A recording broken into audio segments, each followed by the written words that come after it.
स्वराज्याचे तिसरे छत्रपती म्हणून राजे स्वराज्याची जबाबदारी सांभाळत होते. जिंजीवरून परतताना राजाराम महाराजांची फार दगदग झाली व सिंहगडावर महाराजांचे आजारपणाने निधन झाले. आणि इकडे तारा राणींवर आणि स्वराज्यावर येणारी संकटे ही थांबतच नव्हती. राजे, अशा बिकट परिस्थितीत आपण आम्हाला असे अचानक सोडून गेलात. आपण राजा राणी असून देखील फक्त राजा राणीचा संसार कधीच करू शकलो नाही. तुम्ही या स्वराज्यासाठी सगळं काही पणाला लावलं. इतिहास या स्वराज्याच्या छत्रपतींना, यशवपुत्र राजाराम महाराजांना कधीच विसरणार नाही. पण आता आम्ही मात्र एकट्या पडलो. इकडे एकीकडे हे पोर्तुगीज सिद्धी, तर स्वराज्याला विळखा घालून बसलेले औरंगी अजगर.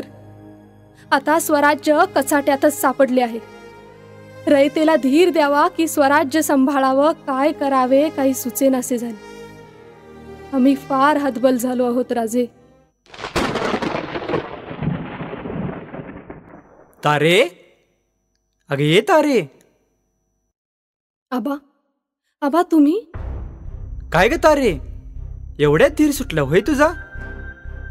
तुझं दुःख ही मोठा हाय, पण तुझ्यावरची जबाबदारी त्यापेक्षा बी मोठी हाय. पण तू कोण आहे हे सगळ्या जगाला दाखवायची वेळ आली आता. अगं ही तारा राणी छत्रपतींची सून आणि या हंबीररावची लेख आहे हे समध्यासनी कळायला हवं. आबा, यावेळी आम्ही फार दुर्बल आहोत. राजे आम्हा सोडून गेले, जणू आमचं जीवनच उघडं पडल्यासारखं वाटत आहे. तुझं दुःख मी समजू शकतो पोरी, पण तुला आता असं दुःख करत बसायला वेळ नाही ग पोरे.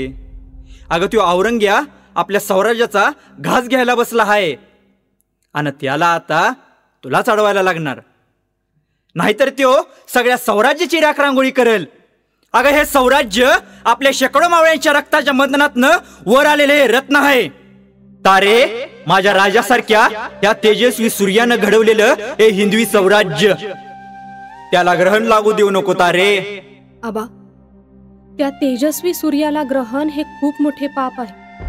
शिवराय रूपी सूर्याचे तेज या स्वराज्यावर अबाधित राहणार आहे. मला तुझ्यावर विश्वास आहे पोरी, आणि तू आता ह्यो स्वराज्याचा गाडा परत चालवशील याची खात्री पण आहे. पण आबा, आपले हे स्वराज्य त्या औरंगी विळख्यात जखडले आहे. त्याच्यातून मोकळे होण्यासाठी आमच्याकडे ना सैन्यबळ आहे ना ताकद. खजिना देखील रिता आहे. रयत हताश आहे. काय करावे ते आम्हा समजेनासे झाले. फिकीर करू नको पोरी. अगं छत्रपती शिवराय नावाची ताकद जवळ तुझ्या पाठीशी आहे तवर तुला कोणीही हरून देत नाही. आठव, कधी काळी माझ्या राजावर अशीच वेळ आली होती.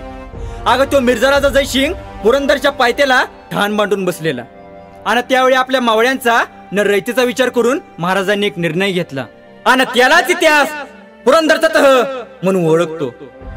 आबा, त्याच वेळी आपण सगळं काही गमावलं ना, म्हणजे 23 किल्ले आणि काही प्रदेश.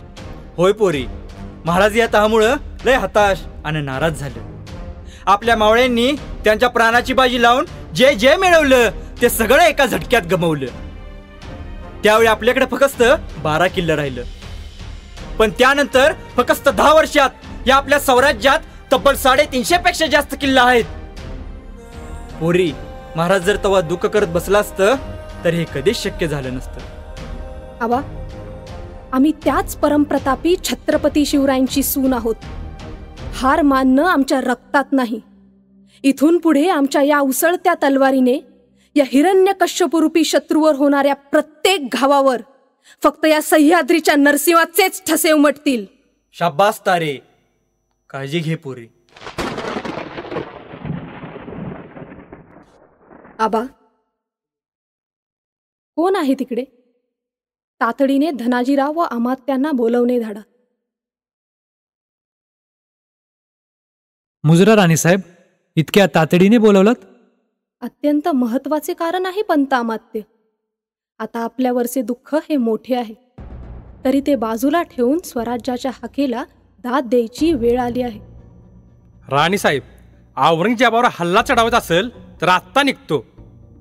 नाही धनाजीराव, आम्ही निर्णय घेतला आहे की सातारा आणि परळीचा किल्ला आपले मावळे शर्थीने लढवत आहेत. मुघली ठाणी चहू बाजूने जोरावर आहेत. गनिमी कावा करावा तर सैन्य या धामधुमीने त्रस्त झाले आहे. म्हणून ही वेळ आपण मुत्सद्देगिरीने मारून न्यावी असे आम्हास वाटते. आम्ही देखील या मताशी सहमत आहोत. पंत, औरंगजेबाशी तुर्तास तह करून ही वेळ मारून न्यावी.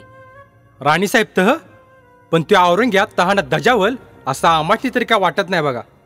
का नाही धनाजीराव? अहो, त्याच्या देखील सैन्याला थोडी विश्रांती हवी आहे. पण तो मोहिमा करणं थांबवेल तर ती मिळेल ना. धनाजीराव, तुमचे म्हणणे योग्य आहे, पण तहाखेरीज रास्त पर्याय देखील नाही. ठीक आहे राणीसाहेब, पण अटी काय असतील? अमात्य, जी राणीसाहेब.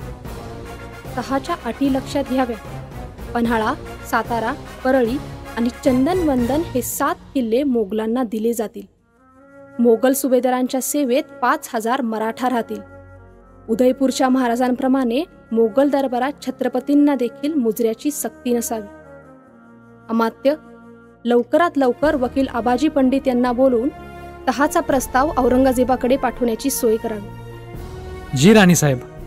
त्या औरंग्याला तहात गुंतून पुन्हा नव्याने स्वराज्याची घडी बसू.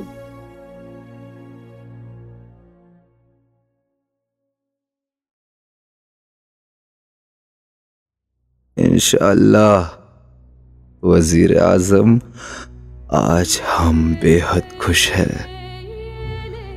हम बरसों से जो ख्वाब देखते आ रहे थे वो जल्द ही पूरा होने वाला है. वो काफर बच्चा राजा राम गुजर गया, वो नहीं रहा. अब पूरे हिंदुस्तान पर मुगलिया सल्तनत का परचम लहराएगा. आमीन. ये चांद तारे अब जल्द ही आसमान की बुलंदियां छुएंगे. उस अल्लाह ताला का लाख लाख शुक्र है. हुजूर, ताराबाई का वकील आया है. वकील? हुजूर, लगता है उस औरत ने डर कर अपना वकील भेजा है. जाओ, उसे अंदर ले आओ. हुजूर, मी आबाजी पंडित, स्वराज्याचा वकील या नात्याने आपल्यासमोर स्वराज्याच्या महाराणी तारराणी साहेब यांच्या आदेशावरून आपल्यासमोर तहाचा प्रस्ताव ठेवित आहोत. आमच्या महाराणी साहेब आपल्याशी तह करू इच्छितात, तरी आपण म्हणजेच बादशाह आलमगीर यांनी तो मोठ्या मनाने स्वीकारावा अशी विनंती आहे. सुलह, क्यों डर गई तुम्हारी तारा रानी? वजीर आजम, जरा देखिए तो सुलह की मांगे क्या है. जी जहापना.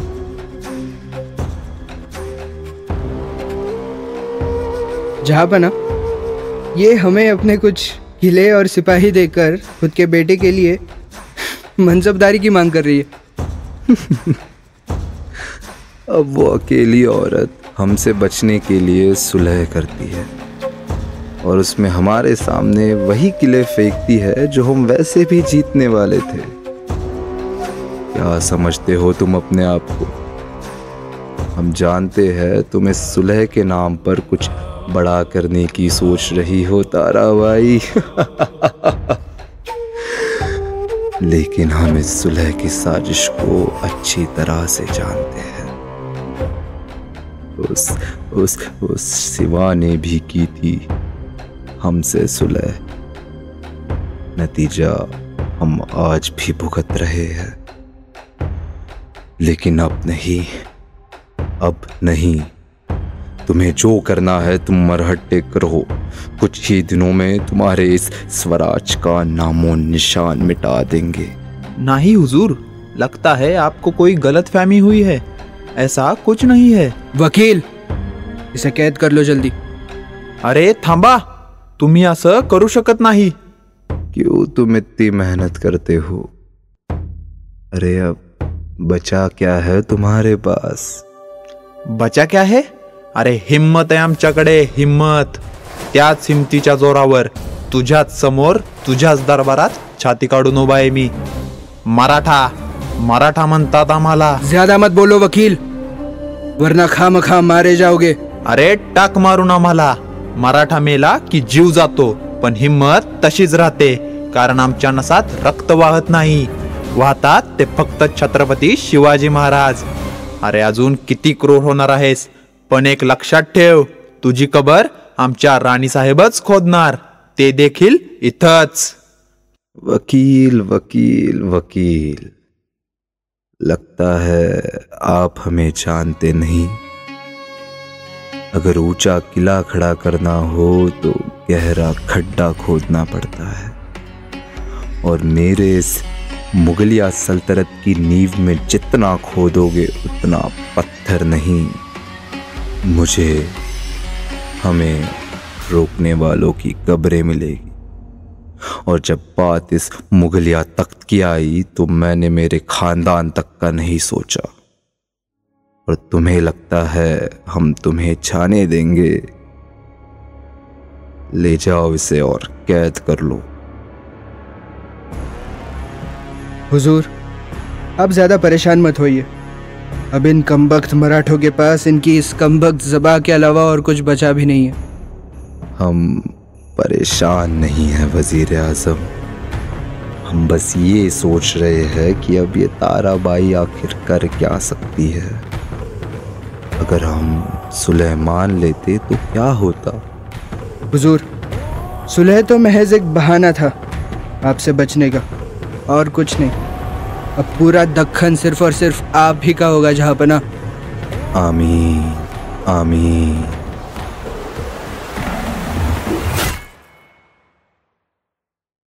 पंतामात्य, आपण आबाजी वकील पंतांना तहाचा खलिता घेऊन मुघली छावणीत पाठवले.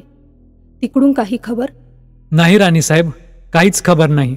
आमच्या अंदाजानुसार निरोप आतापर्यंत यायला हवा होता. राणीसाहेब, मुघल सैन्यात आपले हेर आहेत, त्यांच्याकडून देखील काही खबर नाही. लवकरात लवकर खबर यायला हवी होती पंत. तिथे काही दगाफटका तर झाला नसेल ना?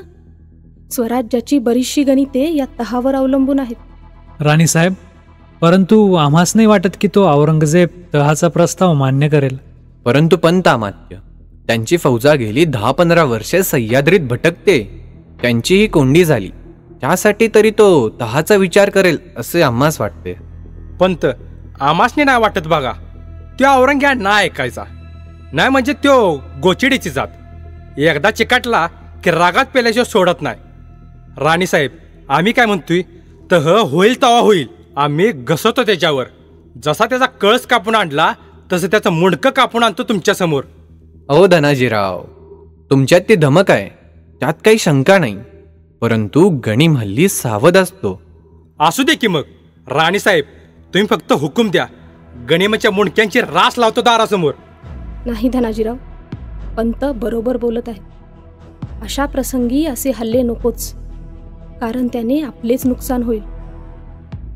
मुजरा राणीसाहेब, घात झाला. राणीसाहेब, घात झाला. तुम्ही शांत हो आधी आणि बोला, काय झालं? राणीसाहेब, त्या औरंग्यानं आपला तह धुडकावला. तो तह नको म्हणतोय.